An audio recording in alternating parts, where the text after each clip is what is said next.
Hey everybody, it's Mike from the Mike Wagner Show, powered by Sonic Web Studio, and brought to you by official sponsor of the Mike Wagner Show, international warring author me and Molson Zia. Also brought to you by Illumniptical, the think tank of the future. This Sweet Psalmist by Serena Wagner, based on the life of King David, now on Amazon. Also Heidi Tan Music, check out her latest at HeidiTanMusic.com. We're here with a terrific gentleman who is basically an filmmaker, editor, director with 15 years of feature film experience. He began his film career as an assistant film editor on Oprah Winfrey TV show, and later with Disney, in the MPEC, also WB, Fox, Universal, Paramount, and debuted with Safe House. We'll talk more about that. He has a new movie out there, which is a sci-fi thriller, telling the story of a gentleman who is a suspected child serial killer, apprehended for murder of 2 children and kidnapping a third, claiming during the interrogation he's a soldier from the future and sent back in time to kill the grandparents of the woman who starts World War III. And the question is he lying or is he a freedom fighter? We'll talk more about that in the movie Paradox. Live, ladies and gentlemen, at Plus Studios and outside Los Angeles, the amazing film producer, editor, director with 15 years experience, and with his debut release, Paradox, starring Ryan Vallon, Maximilian Blanc, and more. Ladies and gentlemen, the multi-talented Tim Colletti. Tim, good morning, good afternoon, good evening. Thanks for joining us today. Oh, thank you. Whoever that guy you're talking about, I'm very impressed. I talking about the book? Oh no, the guy you were just talking about, the editor, director, writer guy. Well, I guess we're talking to him right here. So you basically are a film producer, editor, director of 15 years of film feature experience. You began a film career as an assistant film editor on the Oprah Winfrey TV show. You also later got on Disney in the MPEC, also WB, Fox, Universal, Paramount. You also debuted with Safe House. You also have a new movie, which is a sci-fi thriller telling the story of Zane Carson, a suspected child serial killer apprehended for murder of 2 children, kidnapping the third, claiming during the interrogation he's a soldier of the future sent back in time to kill the grandparents of a woman who starts World War III. The movie is called Paradox, starring Ryan Vallon, Maximilian Blanc, and more. Before getting all that, Tim, tell us how you first got started. After I got out the Navy, I always wanted to come out to California. I used to live in Ohio, and I came out to California, and I started working at Universal Studios as a security guard. Oh, wow. I just so happened to come in when the Teamsters were on strike, and they needed more security guards, and they were looking for anybody with any kind of military background, anything. So the timing really it just sunk at that time. And so I got here. I worked on the lot for about a year in security, and there was a guy who used to come through my gate all the time. Really nice guy. He said, "Listen, if you ever want to get into business, you ever want to be a runner, I can get you on a show." I said, "Okay." And then he got an interview on the New Adventures of Lassie Oh, wow. as a runner. Yes. And so the guy I used to be a runner for was the post-production supervisor, a really nice guy named Randy. Show ends, and about 6 months later, he calls me up and says, "Tim, I have this TV show Oprah's doing, The Women of Brewster Place. It's a series now. Do you want to be an apprentice film editor?" I was like, "Randy, man, I've never touched film in my life." He said, "Don't worry about it. Let's show you what you need to know." I said, "Okay, well, that's an opportunity you can't turn down." So, who I went who needs ahead to go to school? We can work at Universal and all that. So exactly. So for me, it ended up being great. I did that. I got in the union about 90 days later. One of the editors got me in the union, which was great. And that allowed me then to take on union jobs. And another friend down there said there was a film over at Disney that they needed another assistant editor. The film has just come out. It's making an Academy Award run, but they're going to do some recutting on it to release it in England. And the film was Dances with Wolves. And I was like, "Oh, that's fantastic." So one of the original editors was there, and another assistant, and I got on that for like, I don't know, 6 months, 5 months, however long it was. wow. And at that point, I was at Disney. I met people, they knew me. And then I ended up working on a number of Disney films. And then I went over and got at Warner Brothers. And at that point, I was an assistant film editor on features. And, it's a small group and you get to know each other. And then film comes up, "Hey, you doing anything? Hey, you doing anything?" So, Oh, wow. yeah, it was really nice. So I ended up doing that. And I did it for years. Oh, my And then gosh. it was fun. And at some point I decided I wanted to start directing. I had been in long enough, right? As I always like to say, the editors that I worked with are the editors that people write books about. So Amazing. I had worked with the best, and I got lucky. I mean, I was getting a film school education and getting paid for it, so I mean, I couldn't complain about that. Yeah, it's very good. And so after I did that, I decided to do my first film, which was Safe House. black and white film noir piece. It did well. We made a bunch of festivals. And I thought that was going to be the film that was really going to kickstart my career as a director. Unfortunately, it didn't. The timing was whatever it may have been, and it didn't work out. So I went back to editing and still did stuff, but eventually I started uh, souring on editing because I wanted to direct. So I Mm, started taking films. I started taking less and less films, and eventually I decided just to put all my concentration into directing. mhm. And what And on oh, and what was that one moment that made you change your mind? The precise moment. the precise exact moment I was working on Ali, and this was 2001 because 9/11 had just happened. And it was 24 hours a day, 7 days a week because they were sort of behind and they had two crews going. And I had the mid watches I used to know in the Navy. It was from 6 at night till, and I come in, yeah, 6 at night to about 6 in the morning. And I was like, I don't want to do this anymore. I'm just tired of it. I am so tired of now working these hours at this point. I just want to direct. I want to be the one making the decisions instead of being the one who's an assistant, who's just helping the editors. Mm, Uh, so at that point, I decided I'm just going to start concentrating my efforts on directing. And then at that point, Safe House got to festivals, started doing well. I was like, okay, now things are working out. So this should be a good, it should work. Unfortunately, it didn't. However, that's, if the way I see it, if it comes too soon, then you think it's too easy. And then you get accustomed to that and you don't realize how hard it actually is. Um, so at that point, then I just started doing some other shorts and got some more festivals with other ones, stop motions, and this and that and the other. And then just before the pandemic, a friend of mine, we'd always talked about doing a project together, and I'd written this short. hmm And I remember telling him, I said, listen, I think this is better than the short that it is. I think this is a feature. So I'm just going to go ahead and write the entire script for it. And then we'll take it from there. So it took about, I don't know, 3 months to write the script. And then after I wrote it, I was like, okay, I think we can do this. This is a film. We have another film here, which was very exciting because the other thing about it is if you write it, you want to make sure you can write it so that you can shoot it. So you hmm have to make sure that whatever your budget is, you can afford to do the film. Otherwise, you've written it and you're trying to shop it around, hopefully, and hoping that someone else will put the money up. I didn't want to be in that boat. I wanted to be able to write it, say, this is what it is. Let's go. And Okay, so that's what we gotcha. did. So Yeah. you're basically going against the current trend of crowdfunding, GoFundMe, and everything like that. Yeah. Because I wanted to be able to say, this is it. Let's do it. I'm ready to go. I've put the money aside. I'm set. Let's move. And I for me, l- it's sorry. I know it's I really like that approach that you had too, and of course you also did some other work like with Original Sin, Species 2, The Country Bears, The Rage, Carrie 2, Ali, Body Count, and more. Maybe a bit about those. Yeah, those that was when I was doing the assistant film editing, which was great because at that point I was learning how to direct. I was learning how to put everything together because everything that's shot, it comes in and we have to sync it as an Oh, assistant. So you see, and at the time it was film. So you have that was also great because it was during that transition from analog film to digital. And so I actually worked on film in your hand, holding it and cutting it, splicing it, piecing it together and syncing it. All the So it gave me an appreciation and a love for the texture of film and touching it. It was just really exciting. Also, transitioning to digital was nice because it gave a different aspect. So it wasn't like, oh my God, it's the end of the world. It's like, okay, this is another tool in the arsenal of filmmaking, and this is great. There's a bunch of benefits to it. There's some things you lose, but there's a bunch of stuff that you gain. So being in mm, that transitional phase, for me, it was really, really exciting because I got to be to be attached to old film, and then I got to be in the beginning when the new stuff was coming out. So I was right in that little sweet spot. And so when I was working on those films, normally on a film has film on it, there'd be 5, 6, 7, 8 assistant editors in the film because you're physically syncing dailies and you're doing all the assistant work. When you got the digital, then it cut it down to 1 or 2 or maybe 3 at the most assistant editors that you would have in there.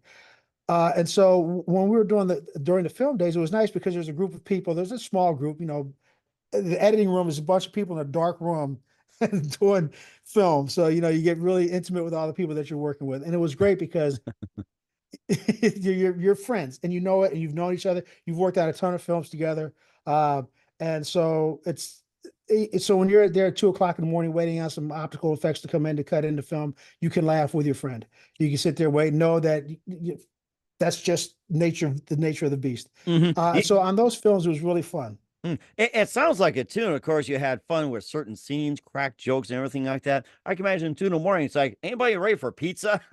Yeah, that is so truthful. I mean, yeah, the film has a cycle.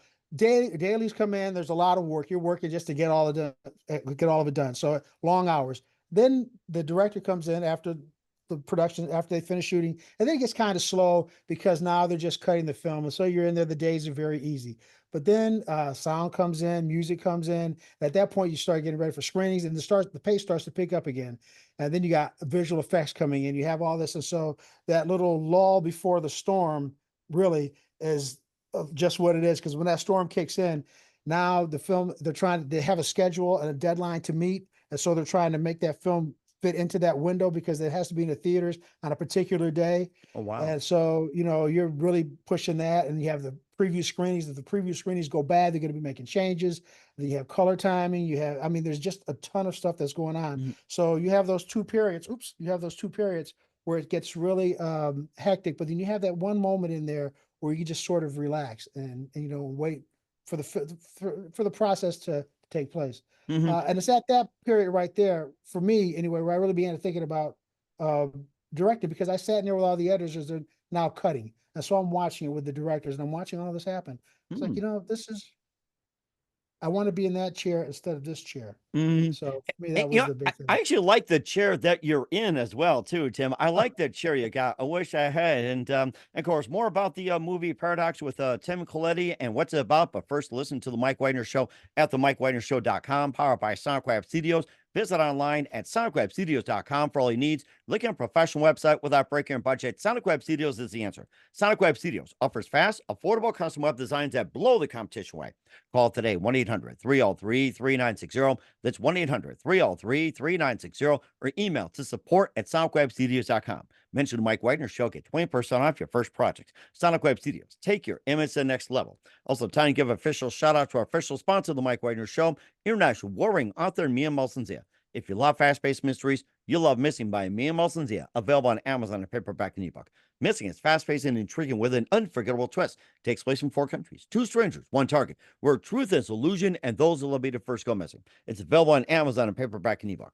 Missing by Mia Molson-Zia has garnered great reviews. And Evil Evan enjoys by Howard celebrities, including Joanna Cassidy, Forrest Riley, and many others. So grab your copy today for Girls Missing by Mia Molson-Zia, available on Amazon. Also, the Mike Wagner Show is brought to you by Illumniptical, the think tank of the future. Illumniptical, the think tank that brings science and engineers together from all over the world, create a method to construct a renewable generator with this in mind. This unique product offers operating on a closed loop system, generates more energy internally that needs to function. The extra electricity can be used to run everything from homes and power grids to phones and laptops. The power source is entirely renewable, highly scalable, and more importantly, self-regenerating. For more information, visit facebook.com/illumniptical. That's facebook.com/ELLUMENIPTICAL today. Also, Mike Wagner Show is brought to you by Sweet Psalmist by Serena Wagner.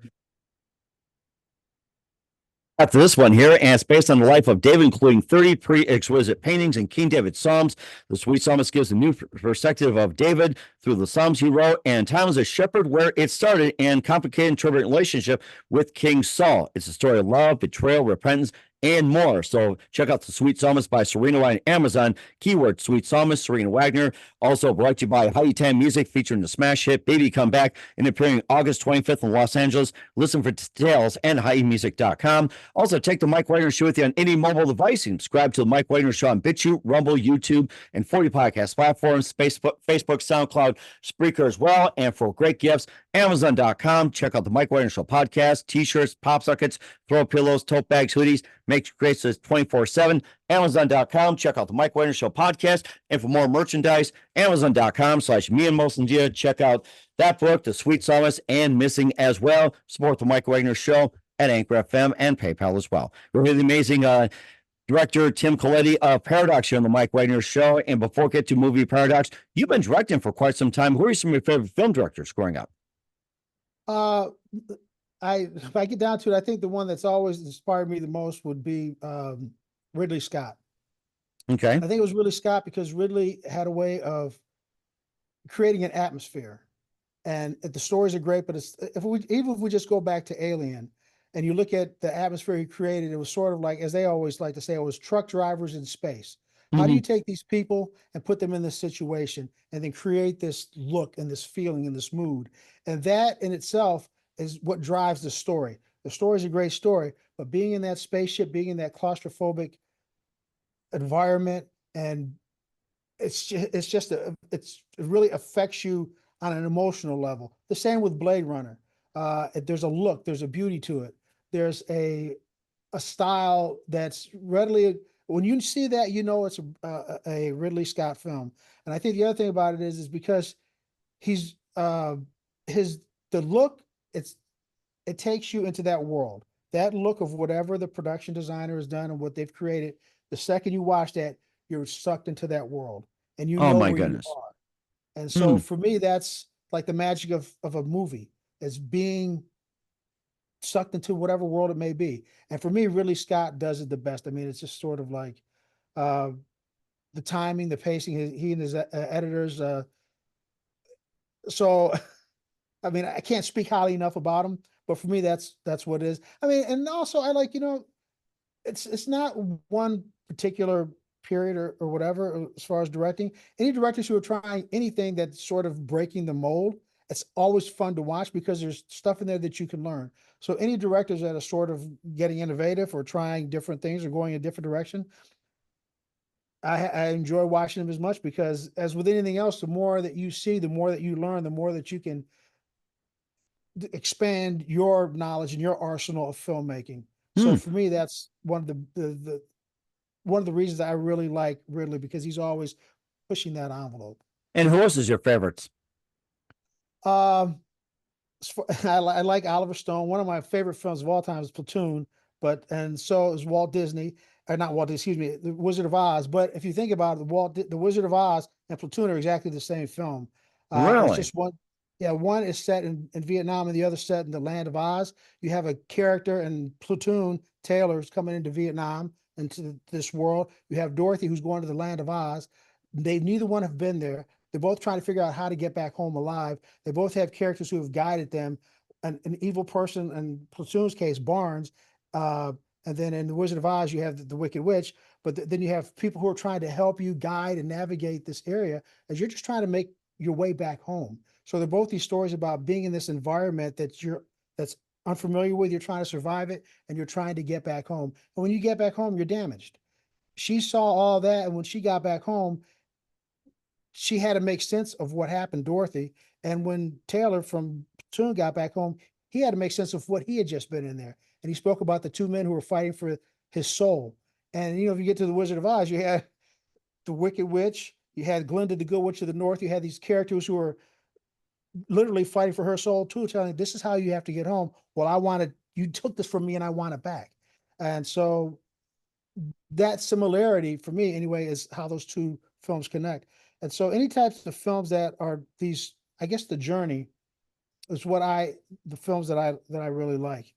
So I think, and I like that Oliver Stone also writes. He writes and he directs. So he's intimate not just with what he's directing, but with the story itself, because he wrote it. So he knows what he's trying to get out onto the screen. And Hmm. so there are other directors who can take a script and they can impart themselves in that script and make it what it is. Spielberg is great with that. He doesn't write, but he can take those stories and then he can turn them into a Spielberg story. That So yeah, is that sorry. is interesting. I never thought about that. Platoon and the Wizard of Oz be along the same parallel lines. I never thought about it. I'm glad you brought it to our attention. Oh, thank you. Yeah, so it's that, and I think the other ones that I like, I, lo- I love big action films that just blow stuff up. Big Oh, like fan of the that. Michael Bay ones? Boom.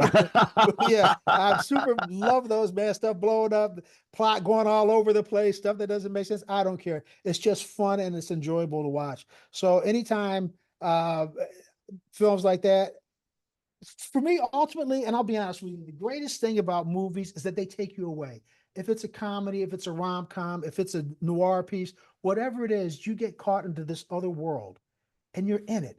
And they're telling you this stuff. And as long as they stick to what their rules are that they create in the beginning, I'm fine with it. It can be a fantasy film. It can be a pseudo documentary. It can be a documentary as long as you're telling this great story about people. And as I was always like to say, and I don't want to ramble on about this, but since humans have been alive, we have the first thing that we've always done is told stories. We Mhm. told stories on how to get somewhere. If you look at all the cave paintings, those big pictures, they're a story. This is what we're hunting. This is where we are. This is what we need to do. It's one big frame, but it's a story, and it's Wow. telling somebody else that. And we have spent our entire humanity and our existence telling stories, and great stories throughout time are great stories. And so when you're able to do that, and people can sit there and talk to you about it, and they can tell you, well, I saw this movie, it was great, or I read this book and it was fantastic. You're getting caught in. And when it's done right, there's nothing greater than experiencing that. If it's on the written page, if it's on a big screen, if it's somebody telling you a little story, a joke, whatever it is, when it's done well, you smile at the end. Even if it's sad or whatever, you feel good about it because you got caught up in it and it made you feel alive. It made you feel great. And I think that's for me, what will trump anything in a film is a story. As long as that story is something that you can just feel yourself in there, you can't, for me, it just doesn't get any better than that. Oh my gosh, you talk about stories, stories, stories all across the board. What is your favorite story about? My favorite story. Oh, that's a great question. What would be my favorite story? Uh, I I think of Star Wars and the very first one because it was about somebody who had to learn the world. Mhm. He had to grow up. Mhm. He had to be pushed past his limits, pushed Huh? past his reality, and he had to grow up. And that's life. When you're a kid, you have to grow up. You have to, at some point, you leave home. At some point, you have to take responsibility. At some point, you get older. You have your own responsibilities now with your children. It's life. And you have to do that. And it's not going to be fun. It's not going to be easy. And then it will be fun and it will be easy, but it's all part of it. So any kind of stories that, again, the journey, I think it's this journey. Any stories that take something where it starts and you can see where it starts and watch it change and watch it grow and watch it either fail or succeed or whichever the case may be. Mhm.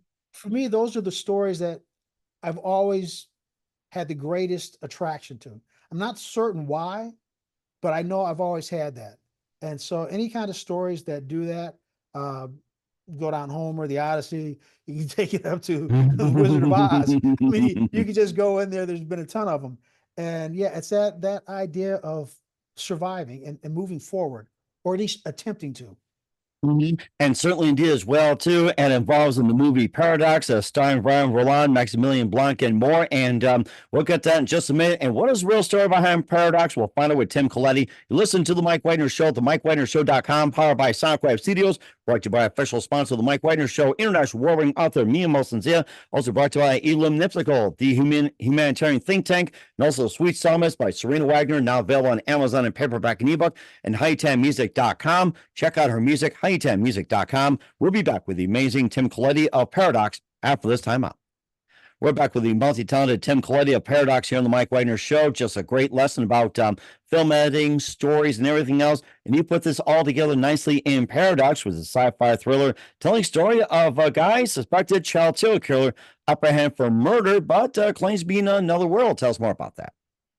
Yeah, the idea came about during the just before the pandemic started, and during the pandemic, there was a lot of things with conspiracy, and everybody said there was conspiracy about everything, about the vaccine, about this, about that. There's always this conspiracy, and I often wonder how do people get what is it that gets people involved in a conspiracy, or why do they begin to believe conspiracy? It's not just this particular one. It's you can go back JFK, you can go back further than that from the who knows when it started. But there's always this idea of people getting caught in it. So for me, it's like, what gets you caught in it? So when I was writing Paradox, I was like, I wanted to sort of delve into that idea of what what it is about a and not parents, what is it about a conspiracy that gets people caught in it? So for me, the idea was this guy, he's killed two children, he's kidnapped another, and he tells this story that he's from the future.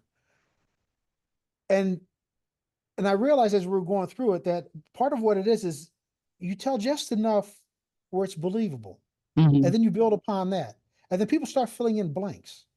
And as they fill in the blanks, they fill in the blanks however they want to fill it in, but they normally fill it in so that the conspiracy or whatever they want to believe, they believe. And so that I think I may have frozen. I'm not certain. That's okay. You can keep going. I can still hear you, so you can keep on Okay, going here. I'm sure it'll catch up sooner or later. gotcha.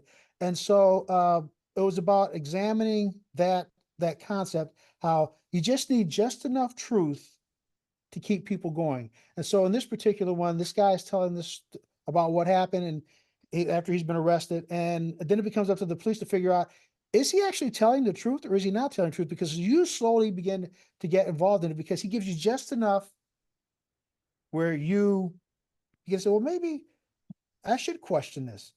Maybe there is something here It's that I don't almost like understand. scratching your head. Do I believe you? Are you from outer space? Where are you actually from? And everything like that. Yeah, and I think that's what we sort of examine. I don't want to go any further into what it because then there's other things that happen around it. But yeah, so it's basically examining the idea of conspiracy. And I thought the best way to do it would be with people who have to. The truth is paramount to what they do. If you're a Mhm. police officer and you're investigating something, the truth has to be paramount. It can't be a guesswork. It has to be this is what it is. This is what happened. So to put it in that context, it's sort of now you're thinking, okay, is this really what it is? And it just sort of goes along that route. So yeah, I wanted to give it that reality and that base reality where you say, yes, this because when you hear that, it puts it in a different context and you see the information differently. And you have to interpret the information differently because now it's in a truth-based context. And so, and I think that's where the story, for me, that's what I wanted to really examine.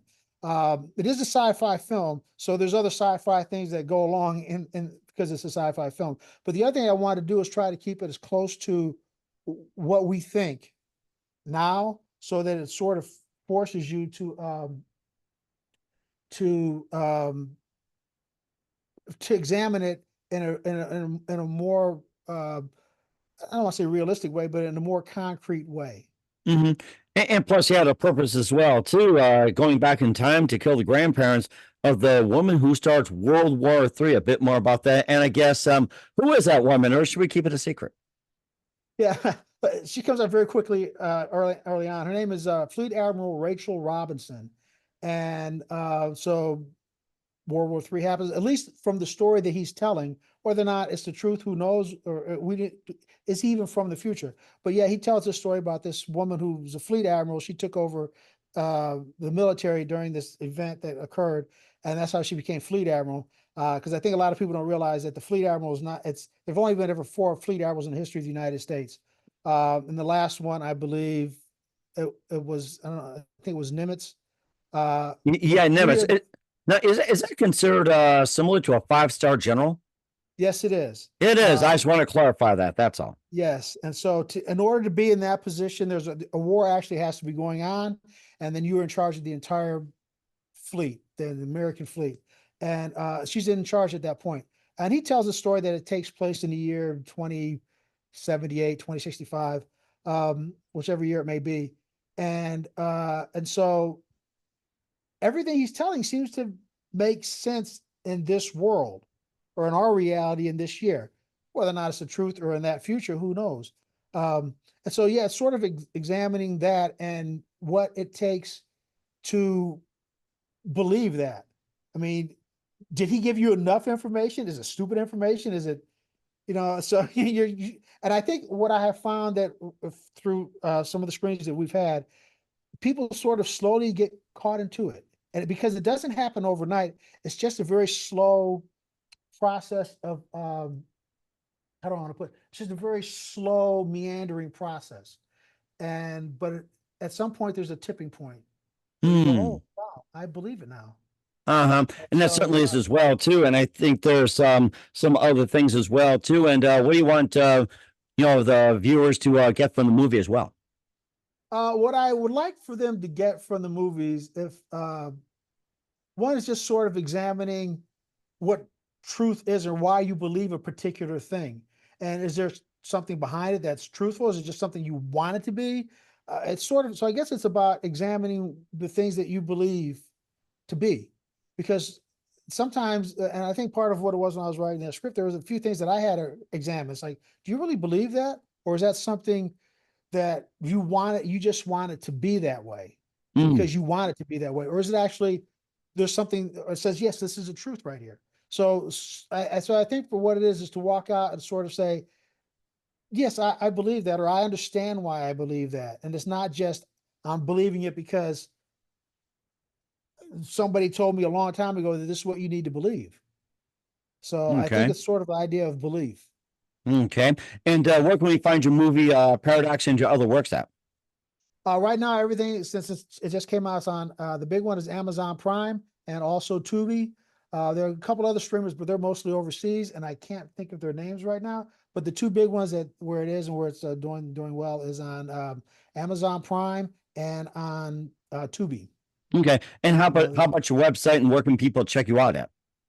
right now, our website, we're just putting up, is Paradox the Movie 2023, which is on Instagram.